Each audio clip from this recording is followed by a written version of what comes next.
Hi, everyone. Happy New Year, new beginnings. We need to do the usual check in. Can you hear me? Can you see me? I will check your messages. Hang on, trying to get there. Hi, everyone. We've got lots of people here tonight. Wonderful. Garnet, Drew, Richard, happy that you're here. Drew's in her car, can't post anymore. So hi, nice to know you're listening. Hi, Stefan and Beta and Cindy. Donald, hi. Hi, hi, hi. Hi, everyone. Jenny, hi. Can somebody let me know if you can hear me? Hi, Kim.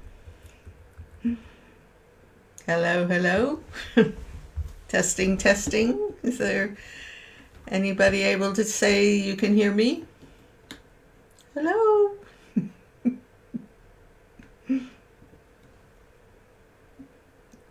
I hope you can hear me. Yay. Thank you. Thank you, thank you, thank you, thank you. All systems go. Hi, Isabel. Welcome. Happy New Year, everyone. How is it going out there? How are your new days of new beginning formulating? I've had it's a really special new year this year, I have to say. It's a very calm energy coming within, and I think all the work that we've been building up about the inner light and shifting our identification from all the fear that's out there testing us is paying off, at least for me. I have a few things I want to talk to you about to help overcome the fear. Hi, Isa. Welcome. And where are you from? That's quite a surname. I wouldn't dare try to pronounce it, but thank you for being here. Can you phonetically sort of spell it out? Or at least tell me what country you're from. We're quite an international growing community here. So, as I was saying, Poland, hello. Thank you for being here. I think one of the biggest challenges is transcending the fear that's surrounding us. And as I've said before, there's a place inside that's beyond all that. And it's a matter of balancing and coming to a clear mind that will help you not identify with all that fear. There's a few things that you can do, and each week I try to bring something that you might find useful that will help in that process. It's like there's a part of our minds that need control and wants to stir us up. And we become victims to that because we think that's what reality really is. And I want to let you know that's not what reality really is. Well, at least not my belief system or my living system. It's just that I feel we're here to be co-creators, to bring peace, to bring beauty and to live beauty. And a lot of the suffering that we have is our mind creating it. It's an illusion.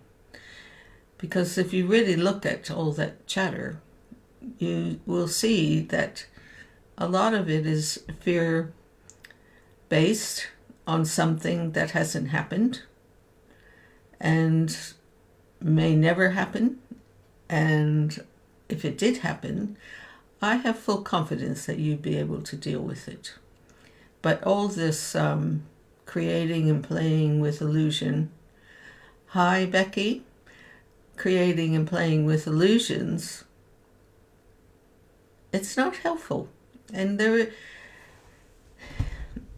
a long time ago when I realized this in my mind and I chose and I thought, that's an illusion. I'd sooner have an illusion that everything was hunky-dory. So why am I allowing those thoughts to control me, to create suffering and emotional upset when it's not even a reality? We're making it up. And I just think you can go beyond that.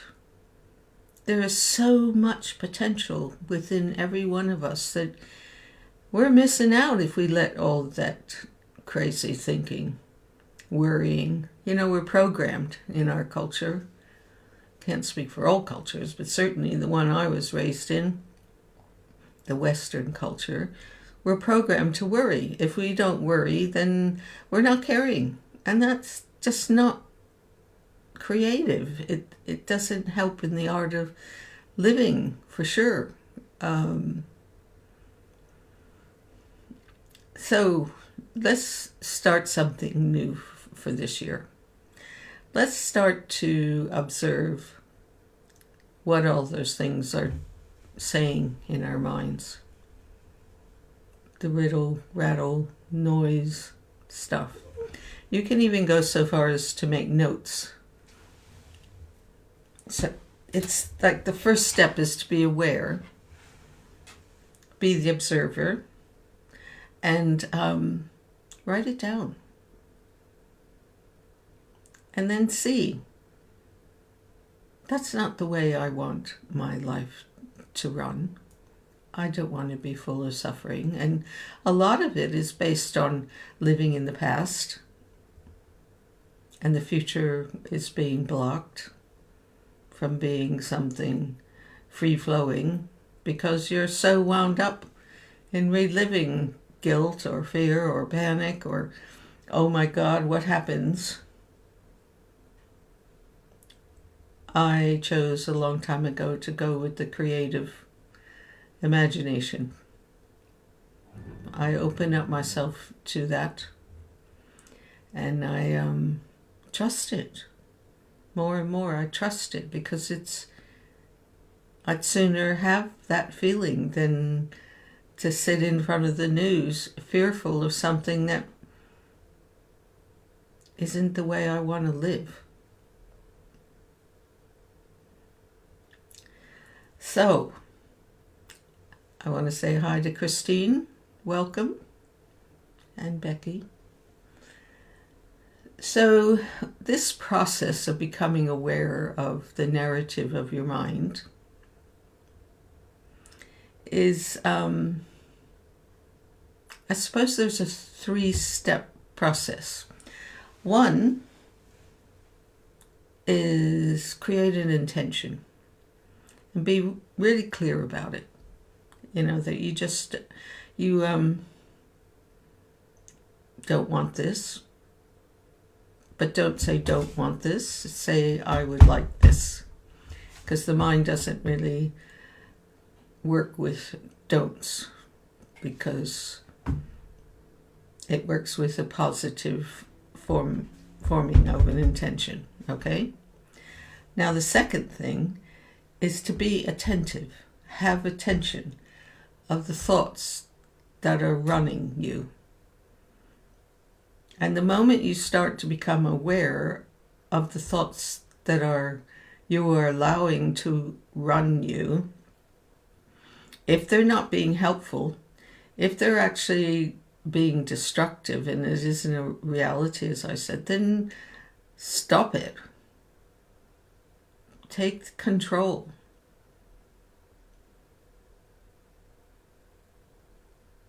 And the third point is no tension. We need to start falling in love with ourselves. And how you do that is start looking for the little beautiful things in a day. Start how can I say this?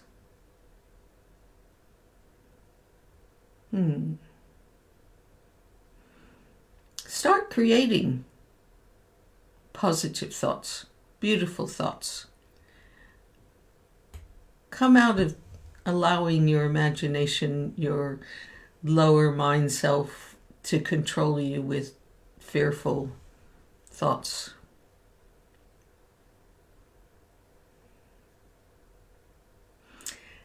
And Becky is saying that she's thinking positivity and is really trying to ignore the negativity.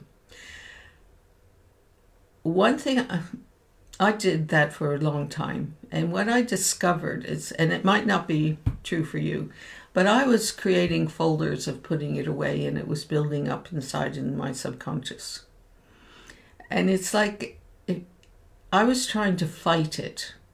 I was demanding instead of just being, because that place is so easily found inside you. So, Becky, observe what the energy is around your thinking positively, the energy of the negativity. You can say you don't have to worry about even looking at it because you're the controller. The moment you realize that you are in control, you're the captain, things start to really change. And the negativity might actually be hints of what you need to be doing or letting go of. I really think they're all messages that are helping us advance. So you don't have to run away from it. It's because it's the moment you realize they're, as I said, hints of what is. I really think most things in life have a divine message. And you might just find that all that we don't have to try. We just have to be. But it helps to do little things, that I've been doing this. At the end of a day, I write down 3 things that were like mini miracles of wonder or beauty. And so I go to bed with that as my last thought form. And when I wake up, I just look for the happiness and the gratefulness of being alive. I'm grateful the sun has come up, and though this week has been really a challenge because it's a bit dark and gloomy. It's been so dark in the morning and raining. I love rain, but I don't know why it was so dark until about midday. Anyway, even that was helping me to go inwards, and I've been painting a lot. I've been feeling such a creative impulse, and I want to share some of that with you soon. But most of all, I would like us to go on a path of about awakening, a meditation type thing, because often, I don't know about you, but sometimes I cannot stop that chatter in the brain. And there's a simple exercise that we can do through a visualization that creates a distraction for that mind. And it brings in a unification with you that the two can't go along together.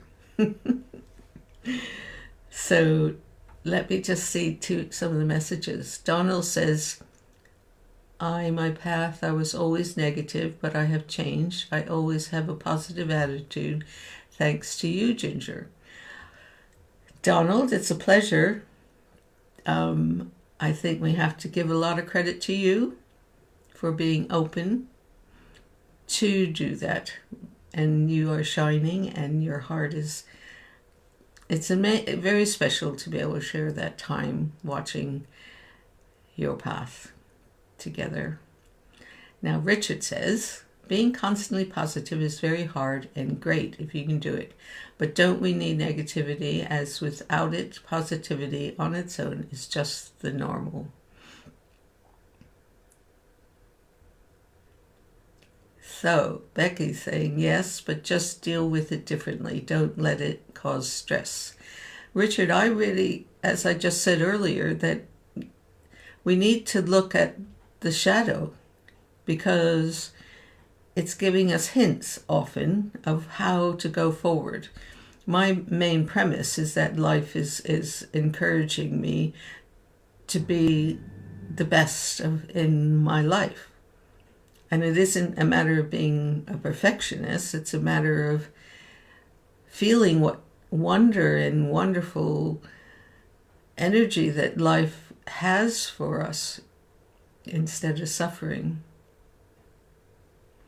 And so you're right. It's you don't necessarily have to judge it. You just have to look at it and think, okay, why am I feeling that way? Why am I upset? What do I have to do to shift this? And it isn't a matter of judging. It's a matter of releasing, and so that the highest energy can come to you. Otherwise, your dimmer switch is on. That's the main thing, is to turn the light on of what is potentially within every one of us. Donald, you've had another procedure. And how are you feeling? And Becky, I think he is a bionic man for the number of surgeries he has. But you are getting free of pain, and that's fantastic. And then you're going to be able to do all kinds of things, or at least feel bonny all the time. So, shall we do this exercise that I was talking about? I want to put up my sculpture so we can focus on it, called Awakening. And here she comes.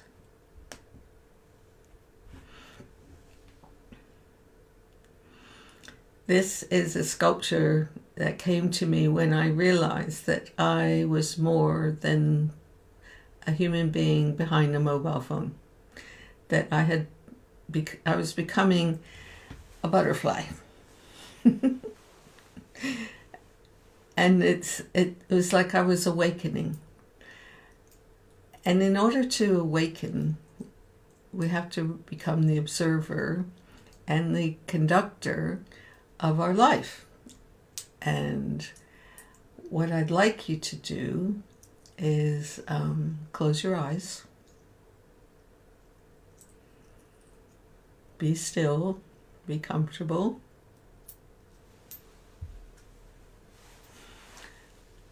Can I ask you to ask yourself, I'll ask you, are you still there when your eyes are closed? What makes you think that you are there? What is it?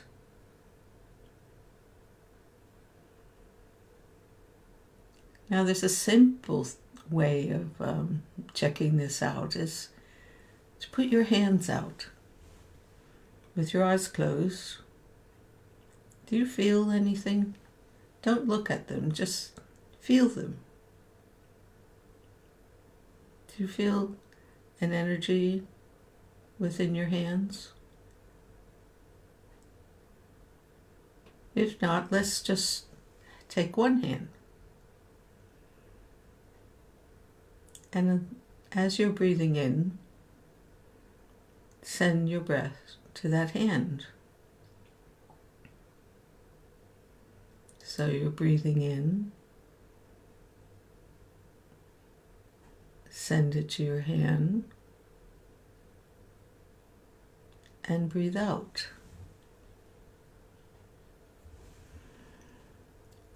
Breathe in and feel your breath within your hand. Breathe in, feel it, and release. Now let's put up your other hand and do the same. Breathe in and send the breath to your hand. Breathe in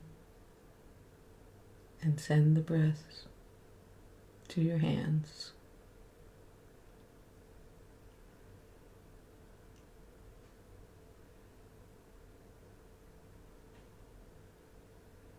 Now feel the breath in both hands. Breathe in, hold it in your hands, feel it, and release.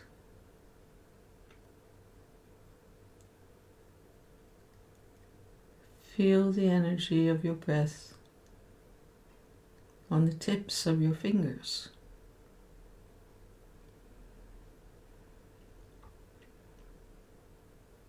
Be one with your breath and the energy in your hands.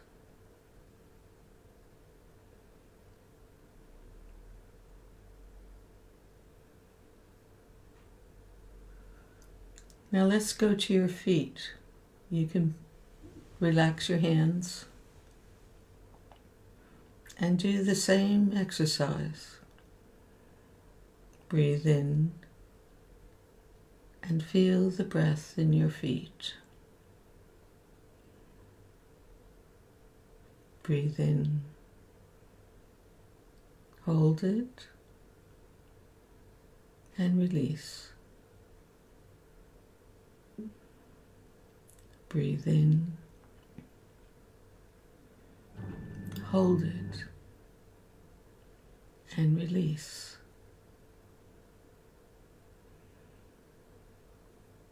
Now on the breath, feel it flowing through the whole of your body, uniting your head with your toes. The whole of your body is one breath.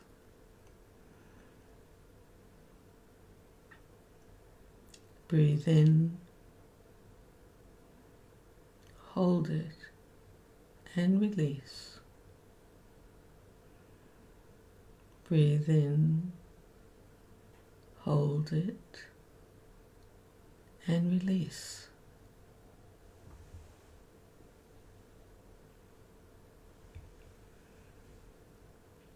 Now come to your heart center and see the sparkling diamond radiating within.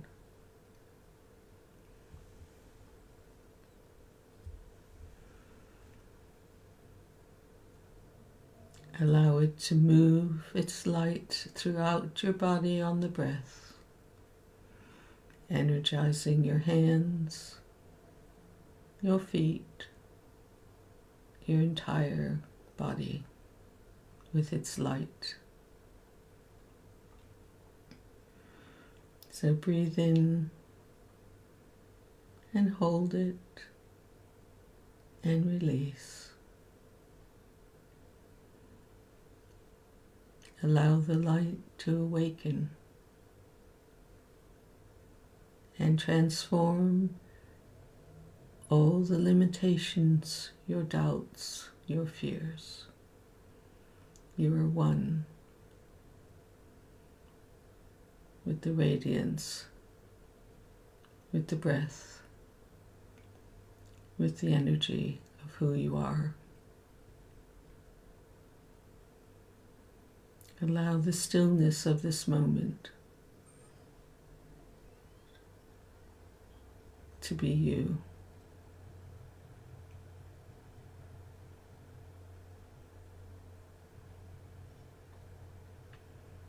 So breathe in and hold it.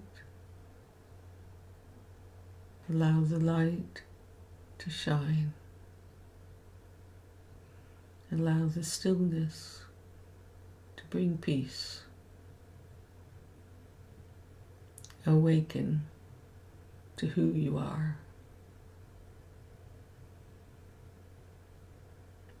Within the awareness of this moment, you are free.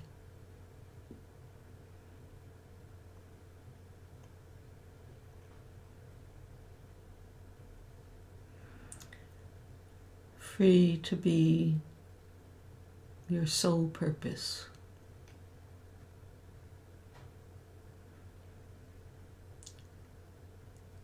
Free to be fearless. Free to have courage. Most of all, free to love totally yourself and your life and the world. You are a beacon.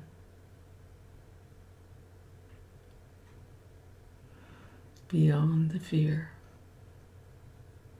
beyond the chaos, you are peace.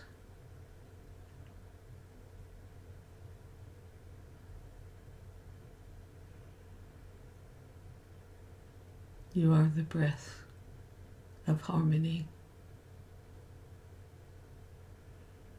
of unity,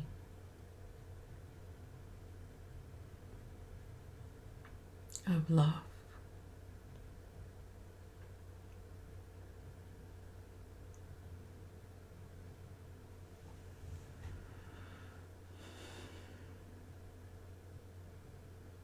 So in your own time,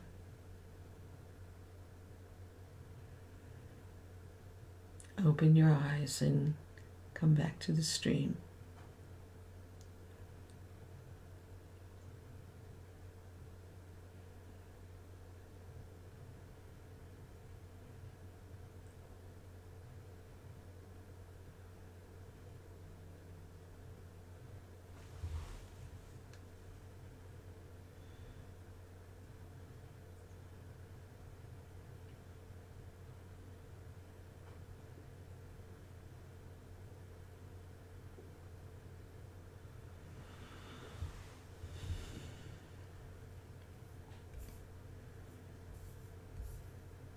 I'm going to check your messages now.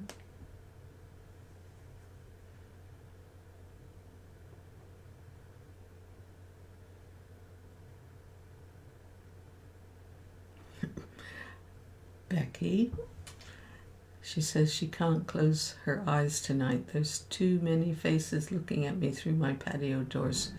So many lost souls. Stefan, I know the feeling. It does the same thing to me. So I'm happy to hear that. What do you mean, Becky? So many lost souls. What do you do about the lost souls? How do you feel about them? Donald, I'm glad you're more relaxed. That's where healing begins. I look forward to the day that you go beyond these limitations. You're getting closer and closer.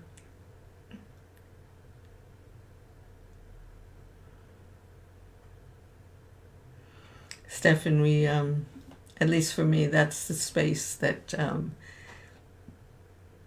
creativity surges into me. That's where I go when I feel the urge, the calling that I have to be a messenger and create something. But it also happens in the art of living for me. It's like before I go to cook a meal, I will get into that space.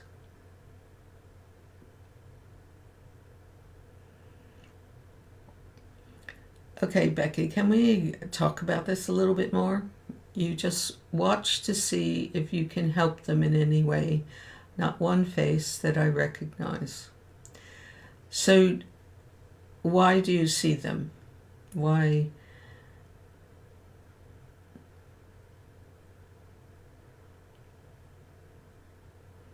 Isa, welcome.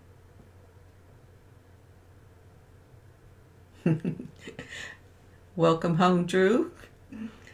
So, Becky, I want to come back to this. Does this happen often? Is this part of your spiritual journey to work with lost souls? And if it is, that's okay. I'm glad they're peaceful. But is this an experience that Becky has regularly? That's what I want to know. I wait for your response.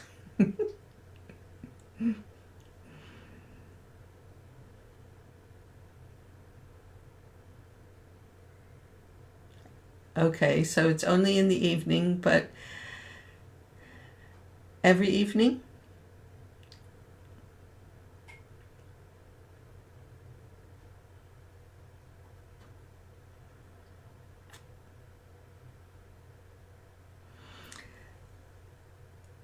Okay, if it's every evening, or even when it does happen, what emotion are you feeling in your body?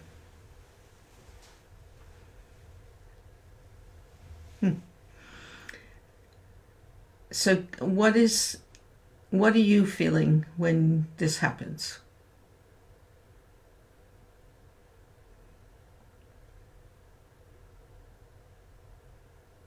And for how many years has this been happening?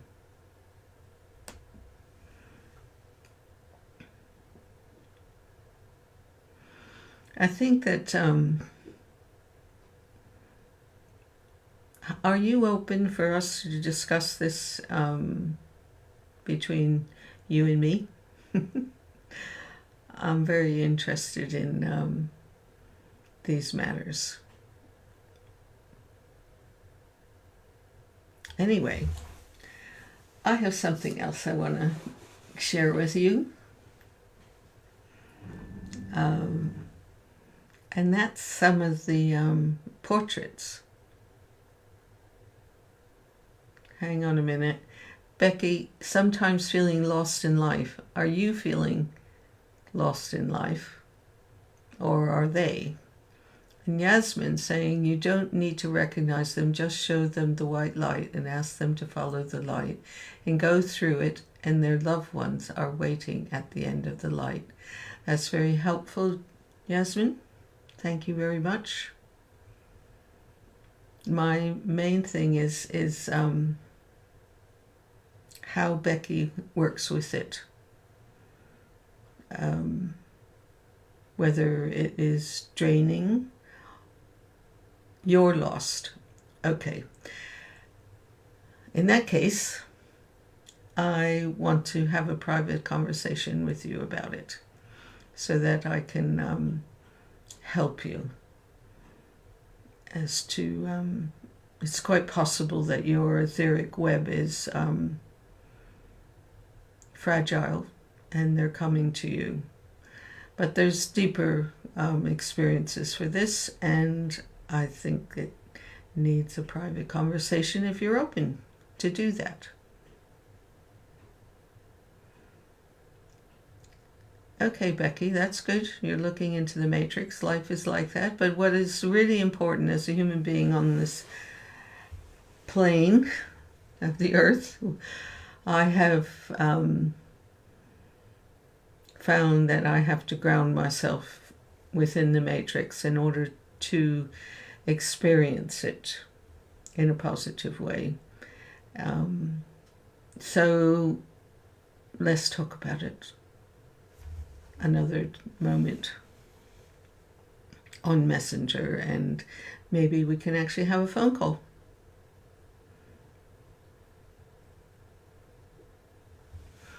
Denise is saying, I might be off track here, but the other night I saw my old cat Angus, who died a few years. He came to see me not long after, after he died, and now I'm worried what he's back for. My current cat Tigger isn't very well, and I fear he's going to die.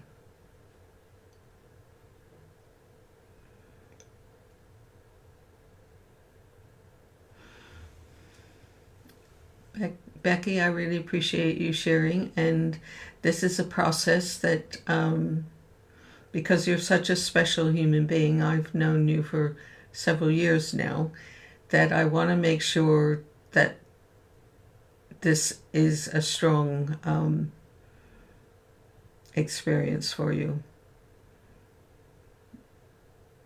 There's so many ways to deal with it, but I don't think that this is the place right now to make it totally public. So back to Denise about her cat. We need to look at the symbol of Angus, what that Angus might mean to you. And again,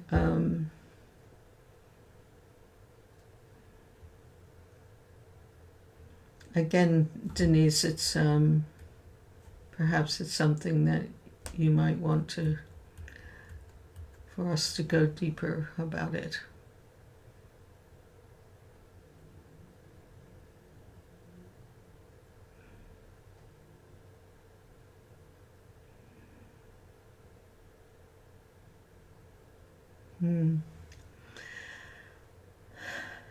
Anyway, I want to take you into another aspect of what I planned tonight. And that's years ago. This is something that I started being asked to paint portraits of special people. I had been doing Kelly Holmes and working for the London 2012 for Lloyd's TSB to raise money for English athletes and the Paralympics. And one of my sculptures was in Heathrow Airport in Terminal 5 for 3 years. But after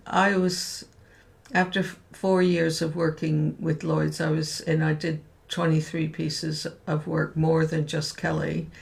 I asked my guides, could I start also doing things for people that are spiritually minded as well, so that it would help my focus of going deeper into my spiritual journey and my creative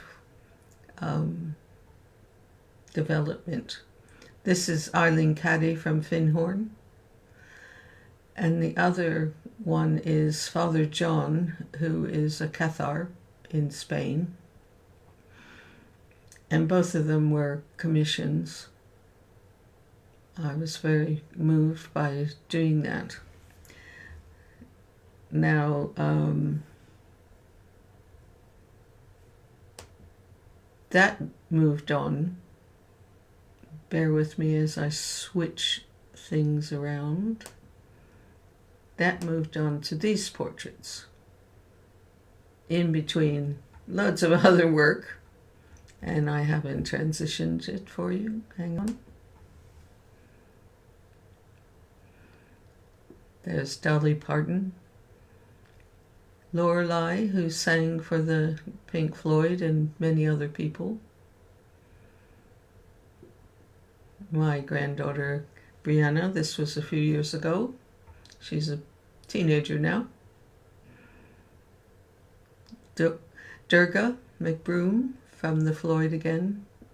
I was in Italy with her, and she said that she'd love to have a portrait of her.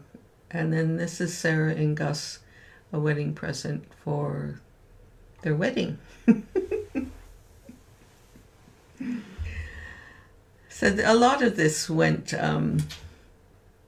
quiet because I had to move, and we had COVID, and I had to learn how to be online. And this stream developed in a lot of YouTube videos in order to express what my guides wanted me to be, my soul wanted me to be.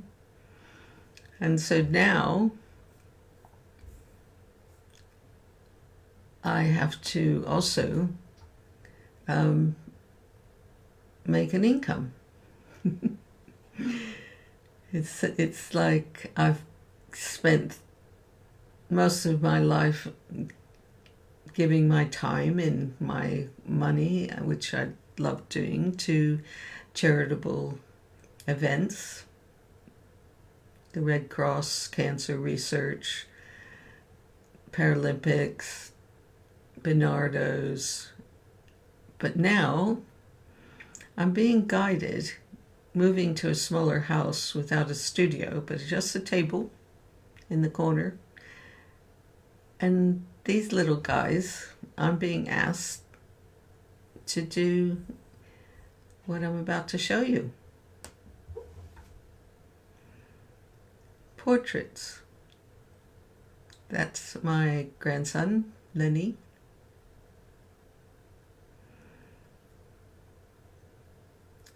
This is the granddaughter, Lottie, for a very dear friend who asked me to do this for Christmas. And this is little Precious, my sister's dog. And this is Noi Noi. I'm so pleased with Noi Noi. It is so Noi Noi. Anyway, I was talking about it last week, and I thought I'd show it to you. See what you think.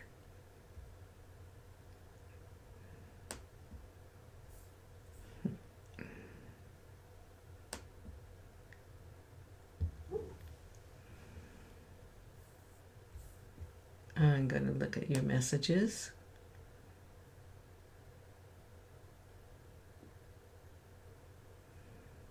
Let's see.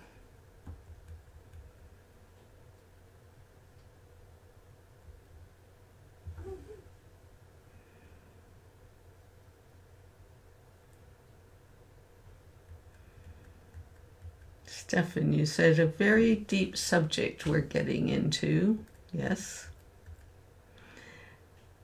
I went through a difficult time when my brother was close to death, and I was at his bedside and had the urge to draw him, and I did, just a sketch, but had to destroy it because it was too upsetting. However, it formed a strange release for me whilst doing the drawing with tears. My immediate feeling about that is that you connected to the oneness that he was going to, and you and your hearts, and tears would come for the letting go and the feeling, maybe even of the beauty of where he was going to. But that sounds really special. And you opened a doorway as you were drawing for both of you. And that's in the art of healing that I work with, the color therapy. That's what we do to help people pass over, is to help open that door with peace and with love. And because I know when you draw, there's such soul there that you helped your brother pass over more easily. Thank you. And it's, I find we don't have a good relationship of death and passing over. We haven't been trained how to make it beautiful. And I think that's something that needs to be encouraged. And there are things, at least in the healing methods that I was trained in, it's like there's certain scents, perfumes, like the freesia and the lily. Have them in the room if you can. And then a gentle orange light, like apricot color or something. And equally, to open the window so that when the soul passes through, it leaves the room. But most of all is your own intention to allow the passing over. I was in Greece one summer in Rhodes, and one of the young teenagers, I have a dear friend that came there quite often, had an accident, and she was taken to the hospital, which is a challenge, that hospital. And I went along, and all of her family and everyone were in such tears surrounding her, and it was like they're pulling her, and maybe they didn't. It's very difficult to say, I support the soul to go over. So what I did, because I was there as a healer, I put an orb of light around her and gave her permission to stay alive or to pass over. And she chose to stay alive.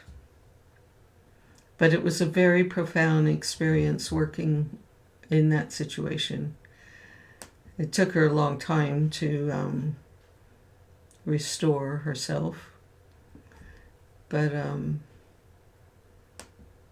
very deep.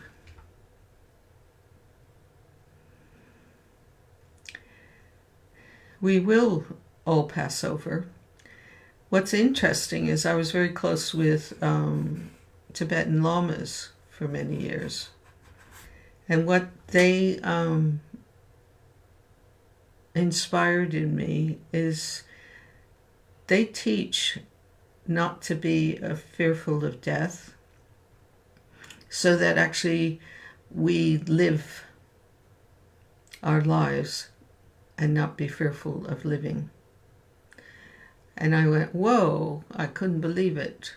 That, yeah, it's true. We live in fear. We think it's of death. But if you're not frightened to death, you'd probably be more adventuresome and live more of life than just exist. And I think it's a real challenge, especially right now. How do you find the exuberance and wonder of life within what's going on right now? And it is possible, totally.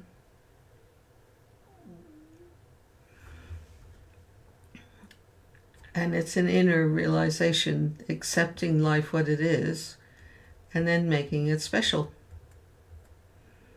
Stefan's saying that when his brother was ready to pass, I put his headphones on and played one of his favorite pieces of music, Rachmaninoff Concerto 2, and then he passed. How special is that? That's one of my favorites.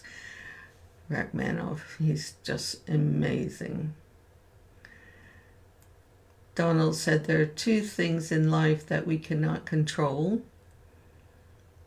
is when we come into this life and when it is time to leave this earth. And Drew says she's absolutely terrified of death. Wow. We got to work on that. There's a book called Graceful Exits you might like to get from Amazon and have a read.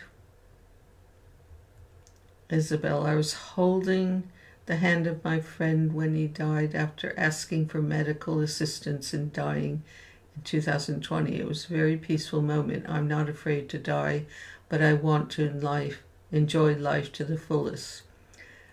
I agree. So in order to do that, you have to, in some ways, accept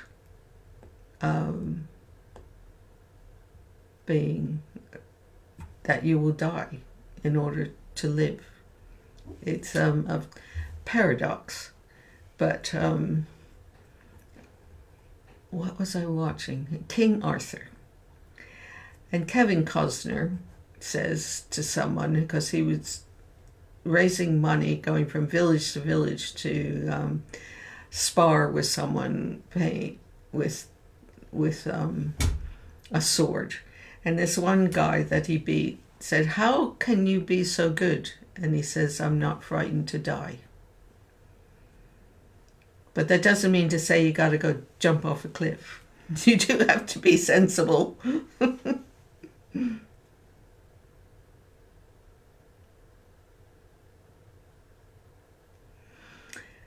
Becky said, "Have any of you heard of two people with the same name passing within days of hours of each other? No other connection apart from having the same name." That sounds pretty unique.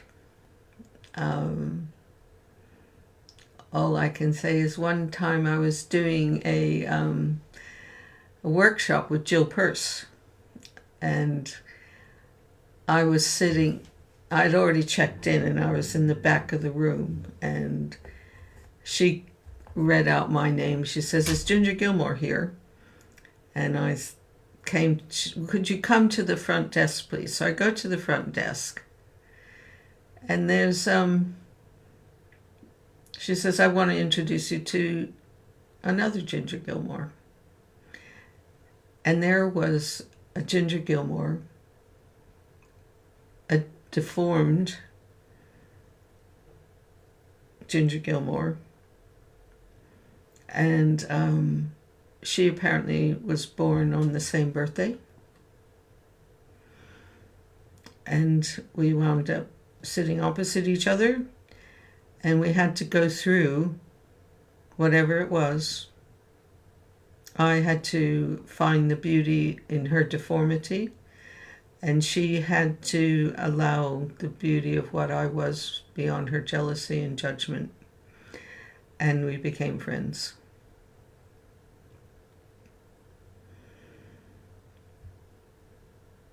Stephen says that he must say this: there is no death, just a change of worlds. I think that there's a karmic wheel that goes round and round of life in different levels of experiences. And what I want to do is live this one from a point of greatest light and possibilities of my potential. And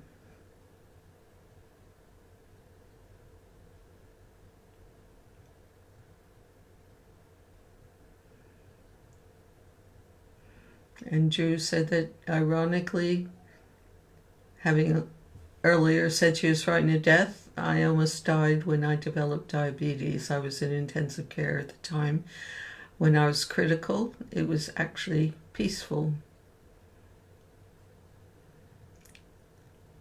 From what I know, is it is a peaceful place, and that if you're working with someone that's passing over. Hi, Veronica. If you're working with someone that's passing over, then, as we've said earlier, to work with helping them feel that space, if you're able to do that. And if it's you, I mean, we're working with it every day. As I get older, it's interesting how I'm starting to feel the coming of another energetic experience. One might call that death, or it might be me experiencing another level of light in this physical existence. I can't name it, I just have to go with it. But it never was there before in this way. So I'm finding that I'm valuing every day more. And it's bringing such a peace. But at the same time, I start thinking, oh my goodness, what's it going to be like not to be here for my children, for my friends? And it's like, can I leave beauty in their memories, and also belief in how to live life while they're here to value it. And it's quite special, I have to say. And you know what? We've reached our hour. And feels like we're just getting going. So, Yasmin said, death is a rebirth. If you could see where you go when you die, you would not be afraid. I've been there and have been sent back to this life as I was told I have to help others on earth before I go back. Ginger, it would be great to have a circle where we could help each other with this subject. Yeah, Stephanie, it went quickly, didn't it? I can't believe it. Yasmin, how do we do that? Let's send me a message to anyone who's interested. Let's do this. Hang on a minute. I want to reply. Just, where am I? Oh, okay.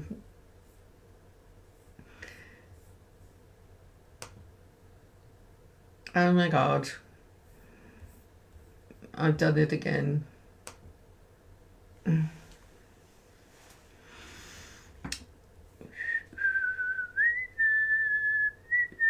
I am live. How do I get out of this?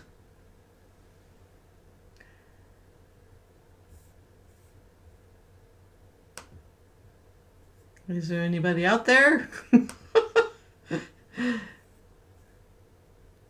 No, I've done it again.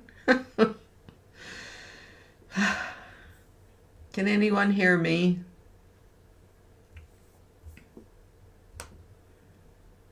I don't know how to get back. Yes, I want to do that.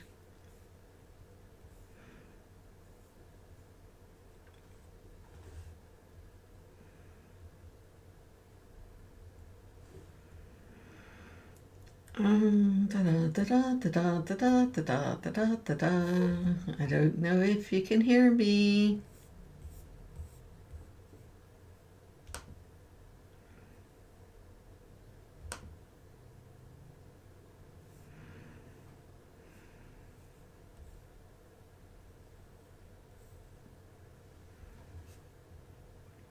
Oh well.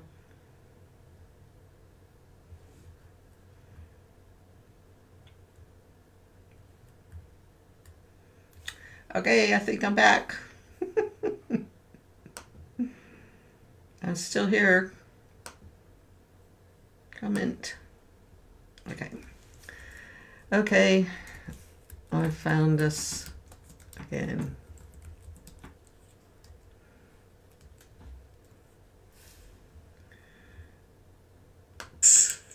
Again.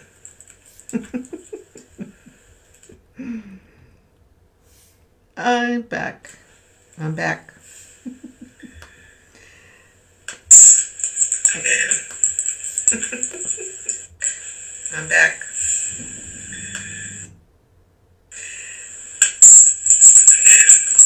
Okay. I'm back. I'm back again. Oh, don't dare do anything. Okay, I want to just say something before I lose you again.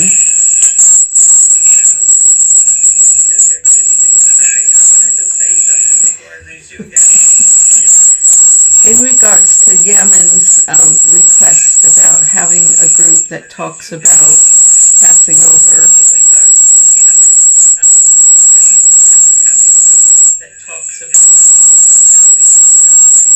Can we, anyone who's interested, send me a message in Messenger.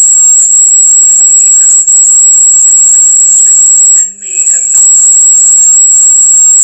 to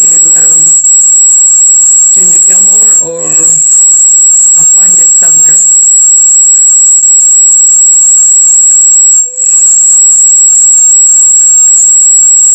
Or you can send it to enquiries@gingergilmour.co.uk. I think that's it. Enquiries, I think. And you can try enquiries at gingerart.net. I think that's the one.